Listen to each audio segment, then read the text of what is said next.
What's going on, everybody? Welcome to another episode of Following the Pack, presented by the Game Time Network. It is Isaiah Hoffman. I am here with the head coach of the IU East men's basketball team, Coach Mark Hester. Coach, good to have you back. I know it's been a long weekend. Thank you for joining me here on this Monday afternoon. It's good to have you. Thanks. It was a very, very long weekend. And we're gonna get into it. We're also gonna preview this week. This is one of the biggest weeks for IU East basketball this week, and we're gonna talk about it today. But first, folks, we want to make sure you guys take a look at our website. We just unveiled the website a couple of days ago, so please check it out. As you see here, we've got all the shows available. You've got Following the Pack, the show we're recording right now. We've got our main show, Game Time Live, Game Time After Hours, and then Coffee Corner. So please make sure to check the website. It's your stop shop for everything Game Time Network. But, Coach, it's time to get into it. I'm going to give the floor to you to kind of recap the weekend as a whole. I've got the scores from each game pulled up, and we can go over accordingly. 4-2 on the year, not too bad, but I know you were looking for maybe 5-1, maybe 6-0. But I'm going to give you the floor to kind of get your thoughts out. Well, it's funny you say that 4-2, not too bad. If you project that out, that's 16-8, and 16-8 didn't get it done. Yeah, and so it is bad. It's not. We're not where we want to be. And this weekend was. I hope I'm always. I sound like I'm pessimistic a lot, but I'm really optimistic because I'm hoping that we are starting to be mature enough to learn from things that don't happen and don't go our way. Yeah. And again, that's pretty optimistic, I think, for a lot of people who deal with this generation on a daily basis. We probably expect more than we get. And I'm hoping so. But when I recap the weekend again, I'm looking at lessons learned. All the way around. I'm encouraged and frustrated that we fixed some of the issues at times after setbacks, after losses. However, it bothers me to no end that it's exactly what we told them was going to happen. And it's like they have to take a loss before they realize that and want to listen. And that part is that part's it's difficult to deal with. But, if we learn from it and it stops there, that's great. I just don't want it to be, the cartoon bathtub scenario or cartoon boat scenario where you're in a little raft and you plug one hole and boom, another one pops up and you stick your toe in that one and another one pops up. And before you know it, there's, you've got every finger and every toe in a hole and it's still leaking. I hope I hope we don't get to that point, but we're just trugging along. Yeah. I will start with Washington Adventist, final score 95-68. Talk about that game a little bit. I got to watch a good amount of it this weekend. I didn't get to watch the full thing, and that goes for both games. But talk about that game, biggest takeaways, improvements that wish would have been made, just stuff like that. Well, I'm sorry that you had to be exposed to watching that. If you watched any of it at all, I had to watch 40 minutes of it.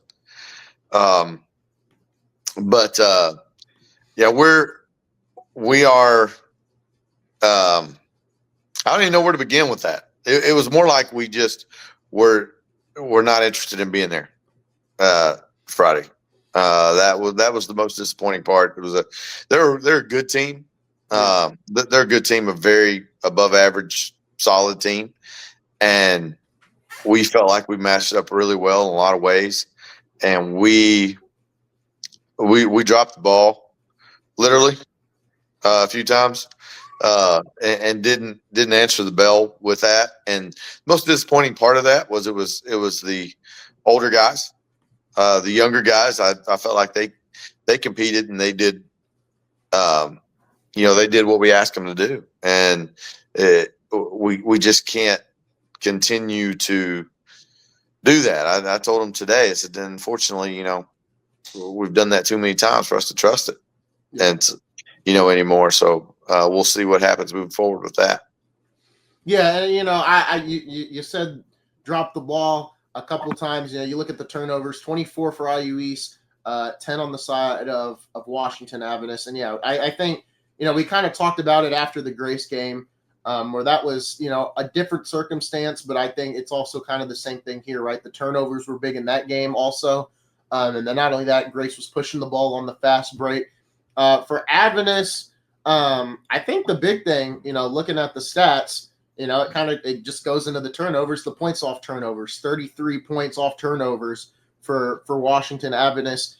When you look at these two games, and specifically the Grace game and this game right here, how big of a learning point is that? Because a blowout loss is definitely something where I think everybody has to look in the mirror and say, okay, what did I do wrong and what did we do wrong as a whole, right? Well, I think it doesn't matter really what I say as far as what we learned from that. It's what they learned from that and what they're willing to apply and fix. What I learned in a lot of those situations was, I've kind of probably softened over the years a little bit to appease administration at times. And that ain't getting it done. And so I've got to be me.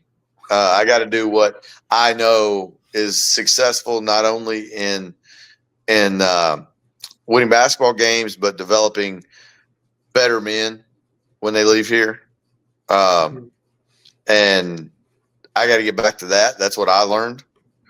And we've started that process. Probably not so pleasantly now, but we've started that process. And that's the thing. I tell them I can fix the things that I know I need to fix. I need you to fix the things that I know you can fix. Yeah. And I told him we had Coach Gibson, a Defiance, good friend of mine. He said he texted me after their game Friday night because we came back and watched them and we left and I didn't see him. He said, how are you doing? He knew I was pretty upset about it. He said, how are you doing? I said, well, we just had a 2-hour film session on the Wright State effing lake if you want to know how I'm doing. If that tells you anything. And he goes, enough said. And and in that we pointed out we didn't just watch our next game. We watched what happened that day with Adventist, and honestly, we didn't get through. We got to the first media timeout, which that's 5 minutes, in a little over an hour. So it took us about an hour and 15 minutes to get through 5 minutes of film. Really? And we pointed out every single thing that this is why you weren't successful today. Yeah. And not only are those things not allowing you to be successful in the basketball court, but that also translates into how you're going to do other things throughout your life. And if you are a consistent underachiever, when you graduate and you get out into the real world, you're going to continue to be a consistent underachiever because you're unwilling to take the effort to the place that requires you to be successful. And not mentally or physically, either one doesn't matter. Or in our case, both.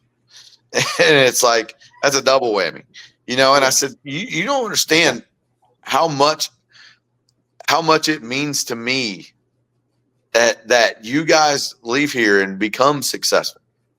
Mm-hmm. And we've had so many alums that's what they've done. I don't worry about them. We know they're doing great in life and in their careers and things like that. That's great. I worry about some of these older guys, especially about what they're going to become when they leave, because have we succeeded in teaching you what it takes to be successful in every facet of your life. And that, believe it or not, and I'm not just saying that because we're on here, that's how I think. And it really bothers me, because if we can get people that crave success and understand the process that it takes, not looking at the results of it, but the process. And, I said, if we'd have played that game tonight and we would have lost by 1 point or by 6 points, but we'd have played as hard as we could. We'd have just not got it done. There's nothing much. Yeah. Right. There's not much you can say there. It happens. It's two good teams, and you get beat. Same thing with the Grace game. You do that, but when you lose in the fashion that you just aren't willing to go there from an effort perspective, when you're getting paid to do that effort, that to me, that's unexcusable. And that's a symptom of something worse, and we owe it to them to try to correct it, or do our best to correct it. And we can't really fail in doing that for their sake. And so I'm going to figure out, I've got a lot of experience. I told them, I said, guys, I've been on this world 52 years. And I said, I've made so many mistakes that I've learned from, that if you'll just listen to me and you don't make those same mistakes, you'll be pretty damn good. I was like, just understand what I'm trying to impart on you is from the mistakes that I've made and learned from. And we just want you to be better. And, now that you have to be better. Like we've got to stop the fun and games. You're grown men and you're adults, and we got to start acting like that. Both how we approach what it is we're going to do, and how we react to things when they don't go our way, And I said this morning in practice, I said, and this because I've mentioned it before. I study my hobbies. Basically, I don't really have any hobbies. My hobbies were studying leadership and success. That's what I do. And I said, Nick Saban said, the toughness is defined by what it takes to break you. And I said, some of you, it takes 3 step back jumpers and we're broken, or a couple of run out fast breaks and you're broken. You can't respond to that. And I said, dude, that's cake compared to what's going to happen to you in life. If that's all it takes to break you, man, you're soft as can be. Like, we've got to be tougher. And that's a big focus on us. And that was the lesson kind of moving forward. And I feel like we've responded to that so far, but it's 3 days, you've got to do things much longer than that to create habits and the successful habits that it's going to take to get us where we want to go. And you got the bounce back win the next day against Wright State. I think from the way you said it, it sounds like that was getting the win there. What should have been the job done, and you guys got the job done. So I want to go into this week, right? The preparation for what I think you value and what this team has valued for the last couple of years is one of the most important times on the calendar for IU East, and that is the show, right? In Kingsport, Kentucky, the 10th year they'll be doing this. I want to get your thoughts on the tournament, what it means to you, and what it means to IU East as a whole. Kingsport, Tennessee. Oh, sorry. We got to drive through Kentucky. I said, okay, my apologies. Yeah, Tennessee. Yeah. There we go. My bad. So the show, Ken French puts the show on. This is his baby. We've gone to all of them but the first one, I think. And so we've been to, a bunch in a row. It's a fantastic event. I think it's 16 teams this year. Some of the best ones in the country from all over the country. We've had teams there from Florida, or definitely from Florida. Oh, shoot, we're playing one this year. California, Iowa. I think you just name it. They're all NAIs, and they come from all over, and we play in this conference center in the resort that we're staying at. So it's, it's really awesome because you can just go down, walk from your room and watch games all day, so it's awesome. And it's a great resort. It's at Meadowview Resort and Conference Center, in Kingsport, Tennessee. shout out to, Frank and the tourism commission down there. They just do a phenomenal job making you feel wanted and appreciated for being there. It's such a nice resort. You look out your window and you got a view of the golf course and the mountains, and it's really nice. And to see all the other teams and the other coaches, and to be able to have our guys be able to watch other top teams, throughout the country, and how they go about their work and how they play. I think it's a good reference point for some things maybe they do need to do better, or they want to do. And, hey, maybe we could beat that team, or, we could, we're that good, or this or that. And it's good to see, or man, this is why they're so good, because this is how they do it. And so, it's a great atmosphere. It's very national tournament like, as far as quality and how it operates. So it's really, really good for everybody. Yeah, I'm excited. I'm looking forward to seeing the results. As you get ready for this tournament, right? Defiance, you had 2 games there. Now you're getting ready for the show, and not only that, it's Thanksgiving week, right? So for you, prepping this team, obviously it's a younger roster, right? Guys are away from home. Holidays, you're still up here. You're getting ready for a tournament. How do you get a more younger squad ready for this type of tournament? Obviously it's also during the holidays, and obviously for some of these guys, especially the freshmen, that could be, mentally a tough thing to overcome in some regard. So how do you get ready for this week? Also, and maybe even try to enjoy the holiday a little bit as well. It is a tough time for them. I mean, we had that discussion this morning. Like so the original plan, and what we've always done, is we practice early Wednesday morning and they go home, and we come back pretty late Thursday night and practice. And because we leave first thing Friday morning. Well, that gives them about 30 to 36 hours at home. Yeah. They thought that wasn't, they don't like that. That was bothering them. And so it's a teaching point for everybody. They want to practice Wednesday morning, stay here, practice again Thursday morning, and then be able to go home and have dinner on Thanksgiving Day. And they're going to be home for about 6 to 8 hours, because I told them we have to be back here Thursday night. It's not an option. Thursday night, you have to be back. The reason why you have to be back is because Friday is Black Friday, one of the busiest travel days of the year. I'm not going to have you calling me at 6:45 in the morning, Coach, I'm stuck on the interstate, or I overslept, or this or that, and we can't get on the road. Yeah. But they wanted to do that. And I said, well, that's okay. That's your choice. It makes no sense to me. I could really care less. I said, but you have to understand, you got to be back. Yeah. Like, I'm going to check. I said, and if you're not back, I'm not going to take you. Like, you're not driving in. Think you're going to get up and leave at 4:00 in the morning. And because what kind of shape are you going to be in to play in on Saturday if you get up that early and try to drive in, ride all that way? Because none of this is restful stuff. We're not IU Bloomington. We're not getting a private plane chartered for us or charter buses. We're riding on a bus that, is not, it's not a charter bus. Put it that way. It doesn't have all the fixings, basically. Yeah.